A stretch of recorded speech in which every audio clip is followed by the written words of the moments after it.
Hello and welcome to the Self-Love Summit. I'm your host, Mia Saenz, and with me this segment is Geoff Laughton. Welcome.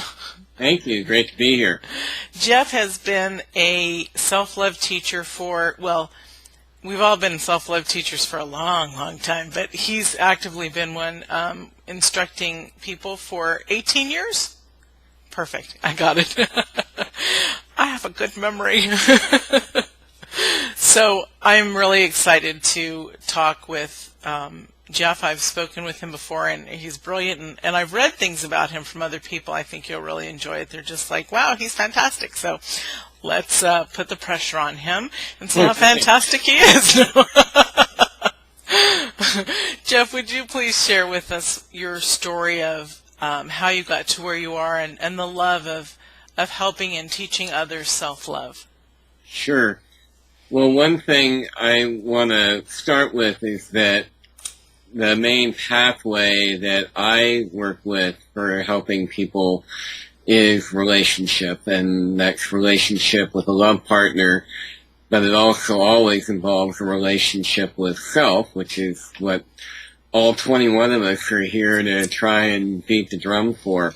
How I got here is basically, I think it always helps to learn self-love if you grow up as the child of an alcoholic family. And so a lot on-the-job training that happened, back in the formative years. And I found myself knowing, even as a teenager, I was one of those people that everybody would talk to. I called myself the high school shrink. And it was like I never really applied for that job. I just naturally attracted people who seemed to just have to tell me their problems and their life story, and I would tend to say stuff that appeared to be helpful. And after getting a degree in psychology and planning on going into that, I took what was originally meant to be a 1-year breather that turned into a 15-year corporate career.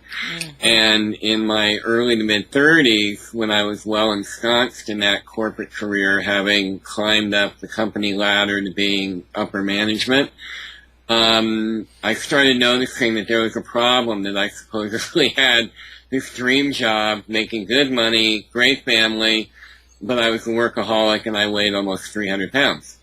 So something wasn't quite right, and I knew it, but I wasn't paying attention to it.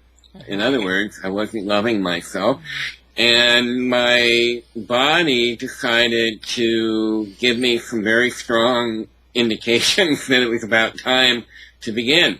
And what ended up happening is I had a medical crisis that had me literally in bed for a month.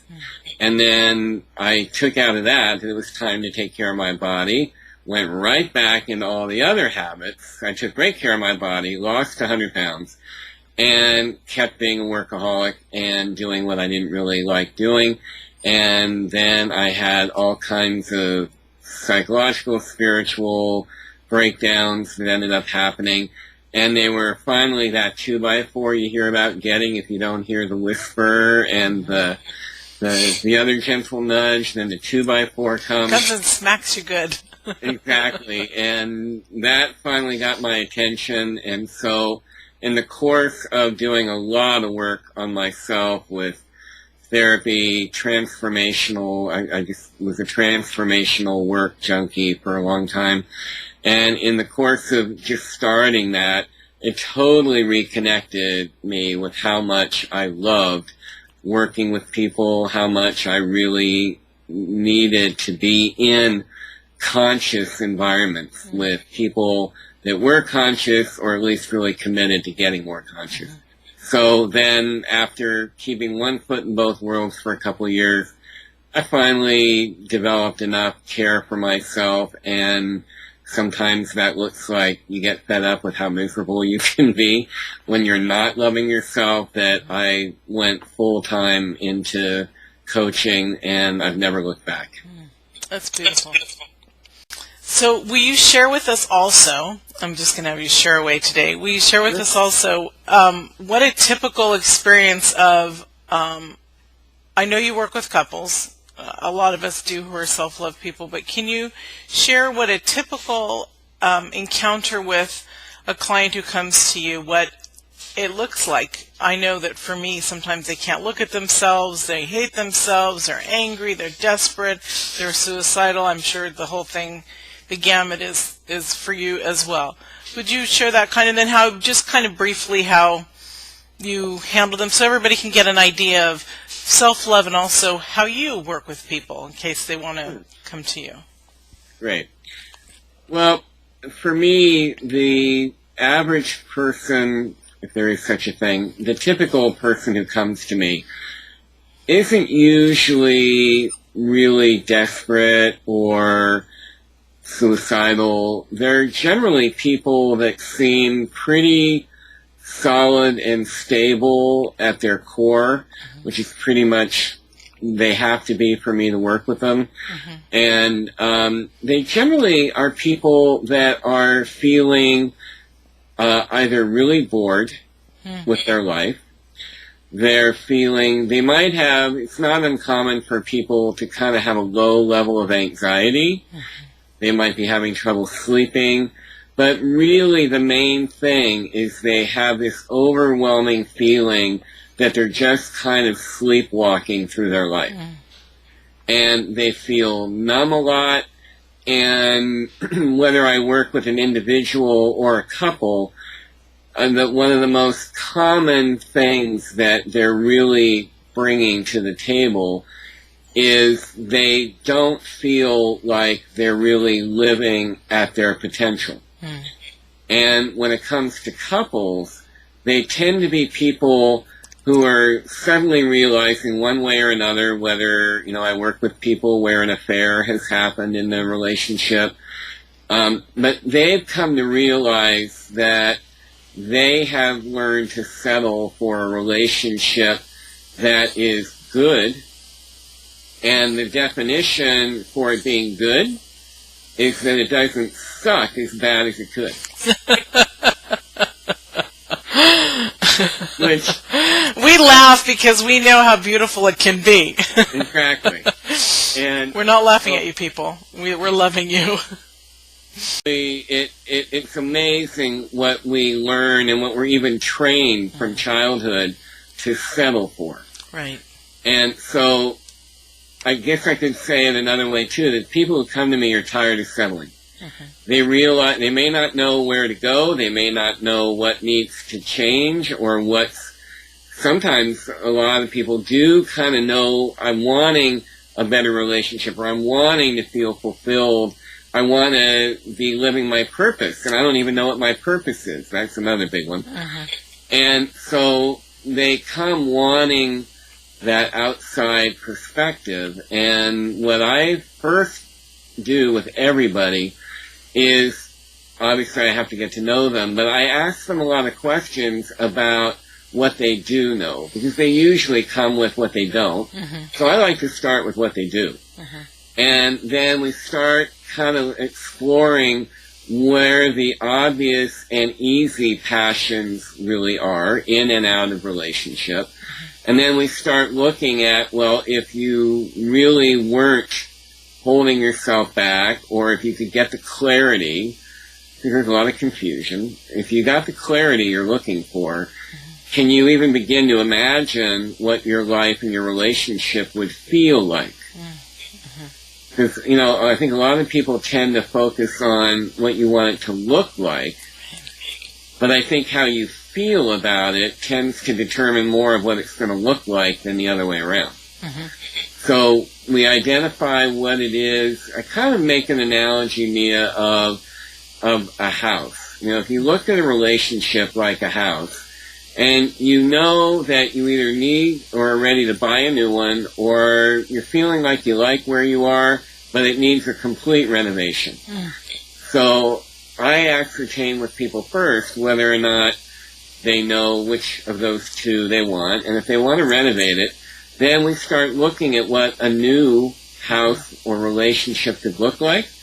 And then after we do that, then you get to decide, all right, here's how we're going to build it. And we look at what the foundation would need to be for a new relationship.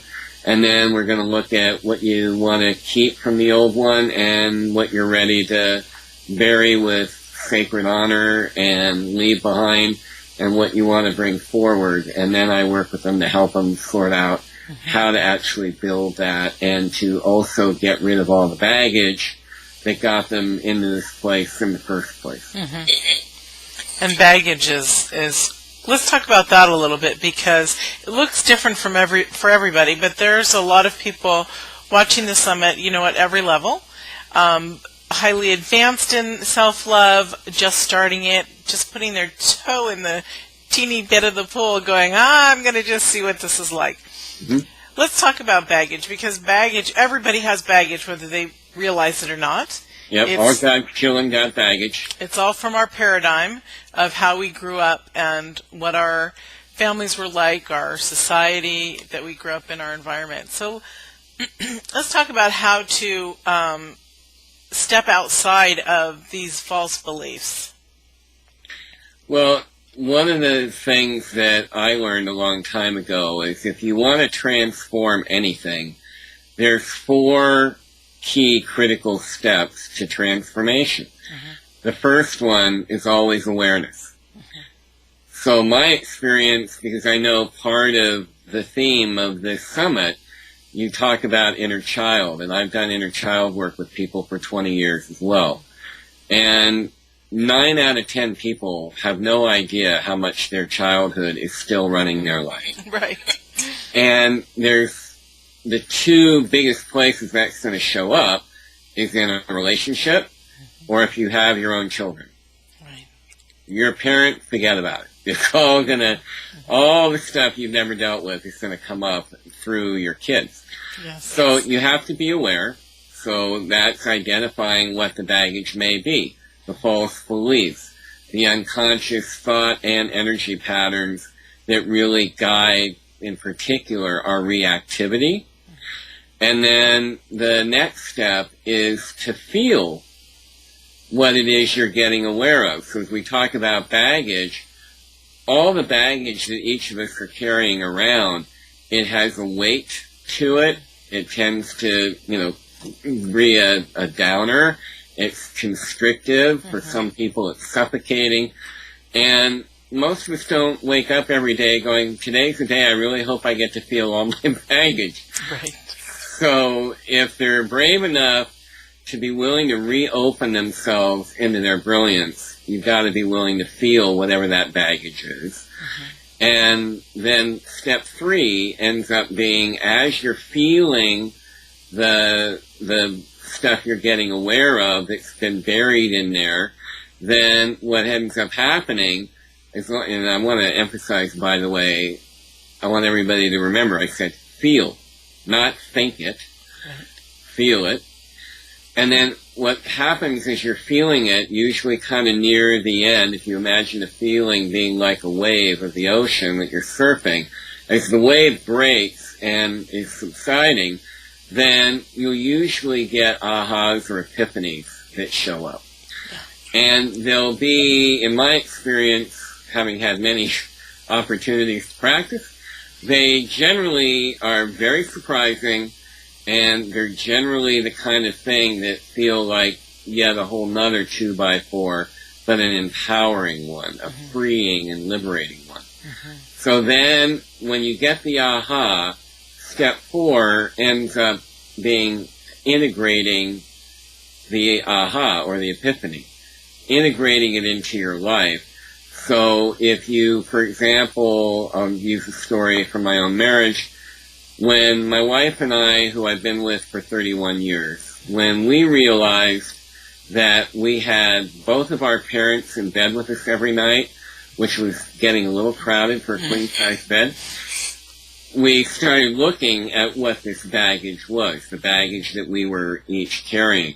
So when I realized, for example, that I was literally repeating so many of the patterns that I hated being at the effect of from my mom when I was growing up, and I was doing the very same things that I said I would never do. I'd never do them to my children. I'd never do them to a partner. And I was being just like her. And that brought up a lot of feeling. And then the aha ended up being, I have a choice about that. I don't have to keep doing that. And there was another awareness that came that that pattern wasn't me. I'm much more than any of my patterns. And when I got those two pieces, then the integration ended up being, some ritual work around letting my mom's energy go, doing some other energy work to get any that was still in my body out, and then really just bringing a conscious intention and learning tools and ways to be able to interact with my life, myself, and my wife, and my kids. Just learning new ways to be with them that was a much better fit for my heart and the way that I really felt about them and the kind of love that I had for me that I wanted to share. Wonderful. There are really, truly so many aspects of getting out of, stepping outside of our total false beliefs. Because once we get rid of course they're going to keep coming up until they're thinned out. It's like a weeded, like a grass or a lawn full of weeds that you have to work it, and then it gets better and better and easier and quicker, the growth. But attending that garden or that weeded lawn is the key to getting to the other side. You also do, and this is surprising because I didn't talk to you about it before, but you also do workshops that I've heard remarkable things about. Would you like to share, because that might be a benefit too for people? Sure. Well, the workshops, I used to do two, and one of them has kind of gone into the ethers for a little while, just because I was doing them for, like I said, almost 20 years. And, this actually is great. I love this question because it fits in perfectly with part of loving self. Part of loving yourself is a blend of paying attention to yourself and learning how to read your own internal tea leaves instead of just relying on the external. And I was getting a lot of internal messaging where I could feel that work wasn't bringing me the passion that it used to. And I realized after all those years and over 350 workshops, I was ready for the next stage of growth. Yes. And so both workshops definitely address dealing with inner child, or for those who, think negative thoughts about that term. Another way you could look at it is getting your family history off of you. Both of them were about that. So one used to be called The Extraordinary Journey Back to You. And I did that all over the country for many years. And then there's one that I'm ready to now bring out of the ethers and bring back, because it really fits where I think I'm evolving into now. And that's called Growing Up in Your Relationships. And a lot of our stuff with relationships ends up being adolescent. There's definitely really young childhood stuff that is literally the foundation, but a lot of how we act out in our relationships, a lot of the places where our minds want us to believe that there's really something wrong, it has a very adolescent flavor. It always has to be exciting. It always ought to be thrilling. And it's never a good thing to sit still for more than 10 minutes. No offense to any teenagers that might be watching. Or any older person who is because I'm laughing because I went through that after I got married at 18, and I was married my whole life. And when I left my marriage about 4.5 years ago, and I'm remarried again recently as a newlywed, but I went through that stage. I went through my adolescence. So I'm laughing because what you described was me. You know, and it's like, here I am, a professional, but I want to go play and I want to have fun and I want to see you and you and you, you know, Right. so, and I couldn't sit still. So I'm giggling because I was that teenager, you know, some years back. Yeah, and again, most of us don't tend to really see how much of the way we're being with ourselves, but also with partners that we may have, we don't really see that maybe we're behaving, the patterns are young. And part of why we don't see it is because we were trained from being, yay high, that this is how you deal. And so the workshop is a really cool, it's a 3-day event, and I have it here in Colorado, and people come, and we turn it into a nice big slumber party, and we're working with helping people really identify where's the adult and where's the teenager operating, and how do you tell the difference, and really looking at what the roles are that we bring to the relationship. That would be part of the baggage. And then we look at what the expectations that we have and how many of those are ours and how many of our expectations are actually the ones that were modeled and drilled into us by our parents.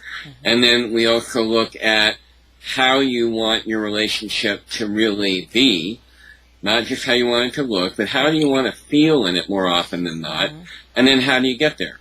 So it's a really cool, it ends up, in a way, it ends up recreating the family that you wish you had, where you could actually speak up, tell your truth, get really vulnerable when you need to, and nobody's going to distract you, tell you you're wrong, give you helpful hints about how you could be a better person, and try and fix you. So in that freedom to really be that real and not get judged and not have to caretake everybody else's reactions to you, you really get reconnected pretty quickly with the true self that we're dying to be back in love with again. Right. Isn't it amazing that we all have our stuff? We're all alike, and we all, people are like, I thought I was the only one. No, we're all the same, and we all are in this together, and that's the beauty. I think that's why I love being a self-love teacher, because it's more unifying than one can even imagine. When you realize I'm not alone, I'm just like everyone else in the situation that, because there are people who look at others and in their families and they're like, wow, they're perfect. They're perfect. They have no problems. And I've had many girlfriends like that and have seen into their, the closer you are, the more you're allowed into everybody's zone. Same with you listeners. You have certain friends that you're close with, and so you allow them into your secret spot. And it's not until people can share in their secret spot that we realize, oh my goodness, they may make millions of dollars, live in a $10 million home, but they're just like me. They're struggling with their emotions with their partner, or their kids aren't as perfect as they look and act. We're all the same. And that's the beauty. No judging, no anything. Just observe that you are not alone, and absolutely don't judge yourself.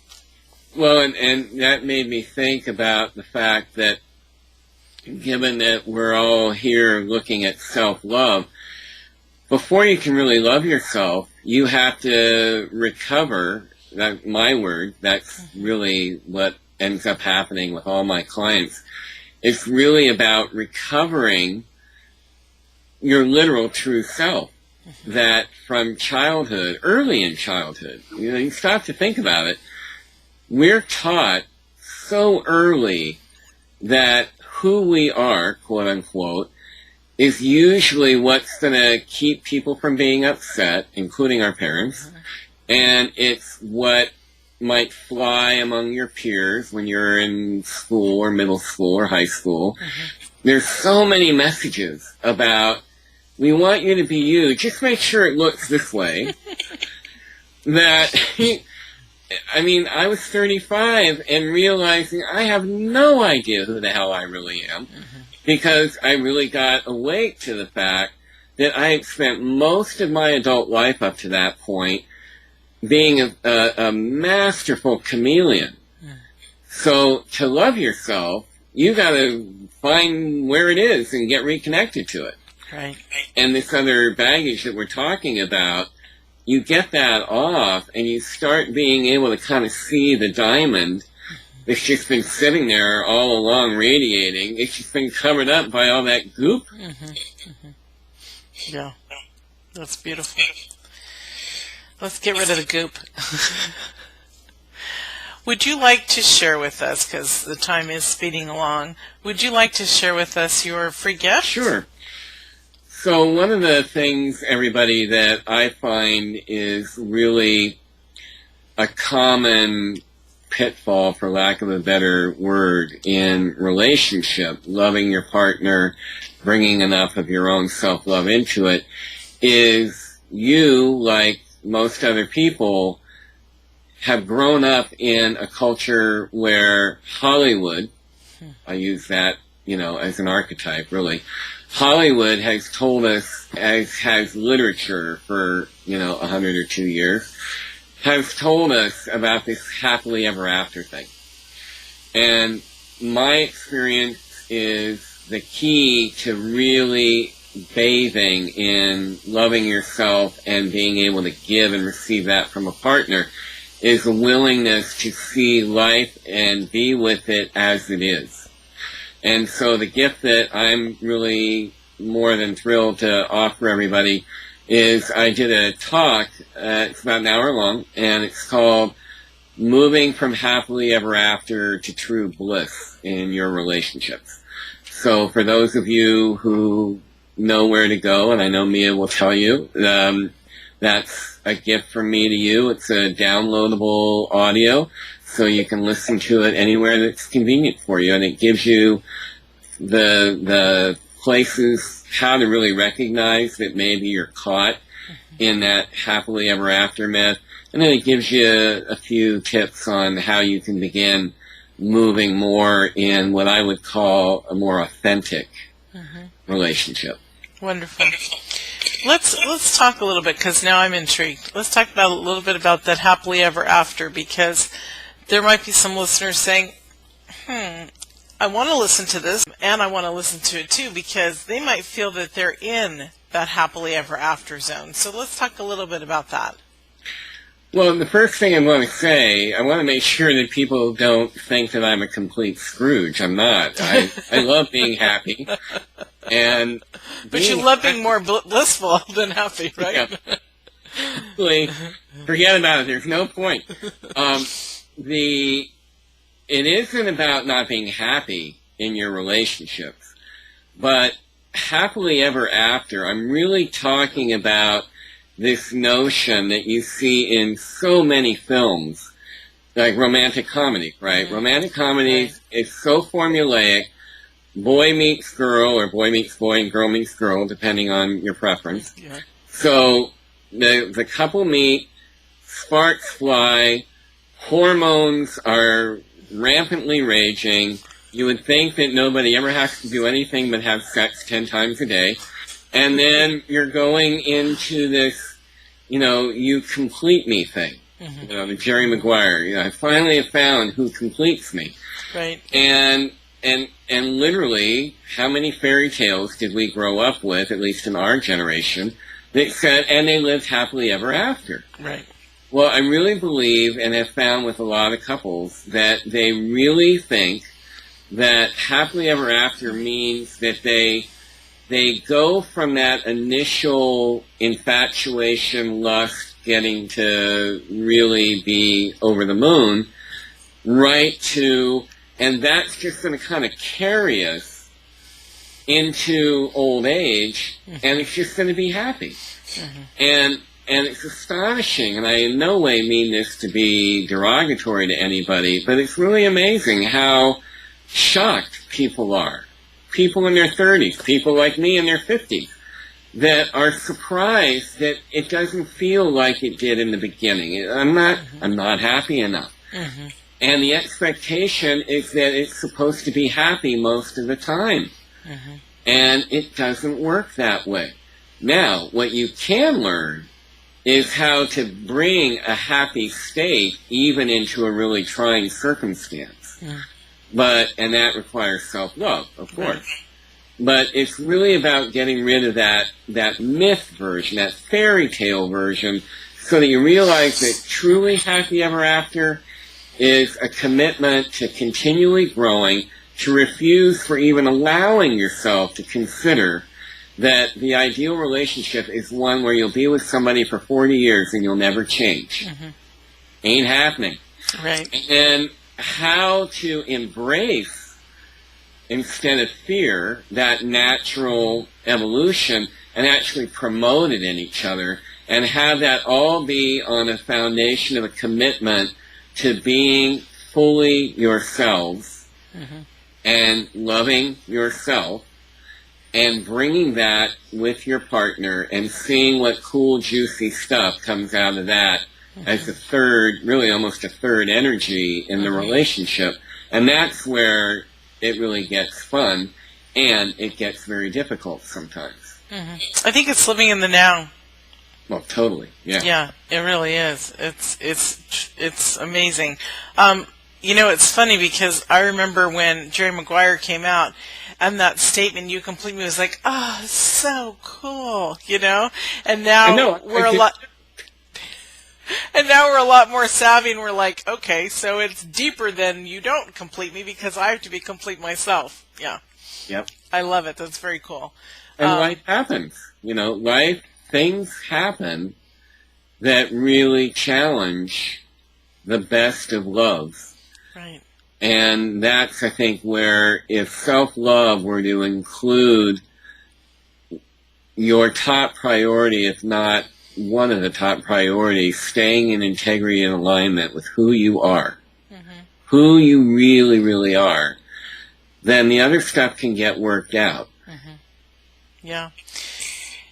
It amazes me how in my existence or in my relationships, how once the honeymoon stage is about to end, how, to me, I've seen men freak out. I know that you, personally, I know that you always have to work on it. Nothing's ever, you can always have a happy situation, but it takes two people blending together smoothly. I am really glad that you're a relationship person, coach, teacher, because besides self-love, because it's really valuable to many of the viewers to understand the difference in relationships with themselves and then with another, because we're taught to be a unit in a family when we grow up, and we're not taught to take care of ourselves primarily, or at least a lot of families don't. We're taught to get married, procreate, take care of the kids. So really, we're put on this world, we're taught a lot in relationships.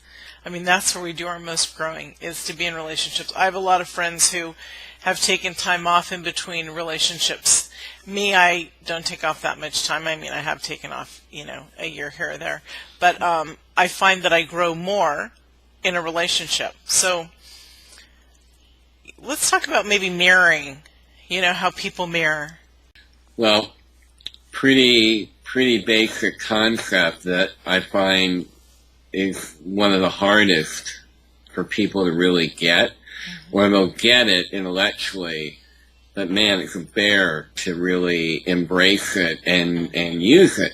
So the concept of mirroring, basically, to make it a very deep subject, a little more simple for today, it's the idea that whatever you're seeing in your partner or someone else, if you're not in a romantic relationship right now, you'll see it with how you interact with your coworkers. You'll see it in how you relate to friends and so forth.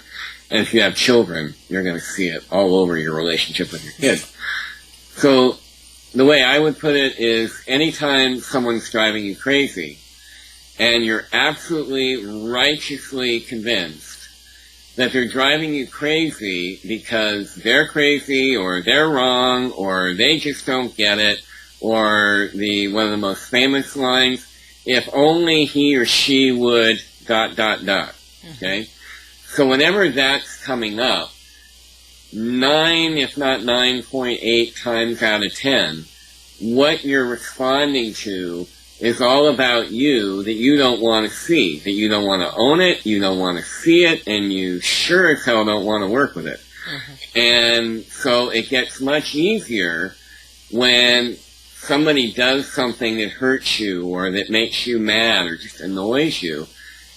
I mean, I love it if I could really blame it on them. It's so much more convenient if it's their problem. And it's not that the other person doesn't have issues or may not really be behaving in a way that quote-unquote works for you. But the starting point, if you're smart, is really to be able, as challenging as it can be, what if I just do a timeout and I step back for a second and I just take a look. Now, if what they're doing that I think is so wrong was really about me, what would it be telling me? And that's a skill that takes practice in my experience. But when you can do it, it'll do two things immediately. One, it steers you back towards self-responsibility and self-love, because another way of loving yourself is to take responsibility that you're the only one creating your reality and you're not a victim. Right. So the second thing it does is just simply even taking that pause allows you to break the circuit. Like imagine an electrical circuit, and if you turn off the light switch, it turns off the light because the switch stops the current from being in circuit.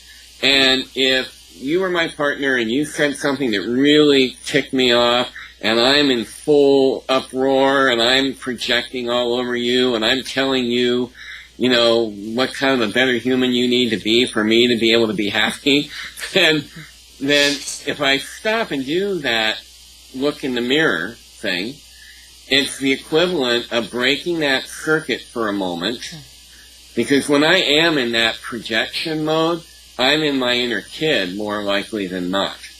So you break that circuit, it allows your full adult self to suddenly kind of, and look around and see, here's what I'm doing. And take a look. And it can also de-escalate some of the big charge. And then you can, you know, it's a different thing to work out something that isn't working for you when you're actually taking responsibility for the part that doesn't work for you. Right. Then it isn't about trying to help your partner change or be different. It's about helping your partner learn a way of being with you that helps you succeed more at taking that responsibility. I love that. Thank you. You're welcome. And we're out of time. Where does it go? So fast. It does. So, besides the mirroring, because we were just talking about that, and we were talking about so much wonderful, juicy stuff, what is one thing you'd love to leave the audience with? Great question.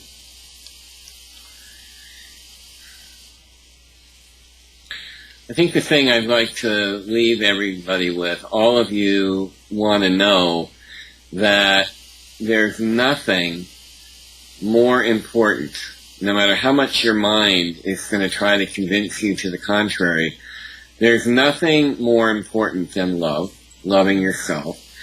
And the reason for that is because love isn't always enough for everything, but love will give you what you need. Great line from a Kate Wolf song. Now, love won't give you everything, but it'll give you what you need.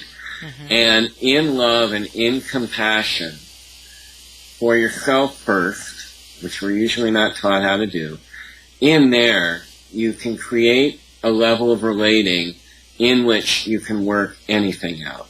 And just don't be attached that it's always going to work out like a fairy tale. So don't be attached.